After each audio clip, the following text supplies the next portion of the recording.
Here we're back with Camelot again, and she's turning around here at Sheffield Park. And she's going to hook on to these coaches here, swing round, and there is the nameplate ready to go when she docks in.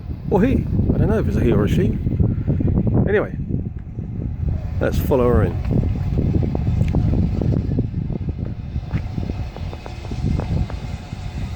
As we said on the previous video, she wasn't meant to be working today, but the other engine failed a fitness test, and so she had to be commissioned very, very quickly, and she's taken us all the way to East Grinstead and back again.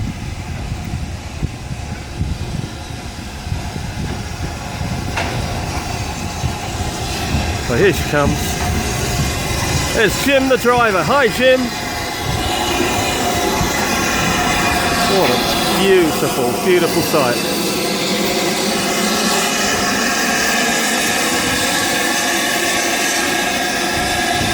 And there she is. Golden arrow. Wonderful.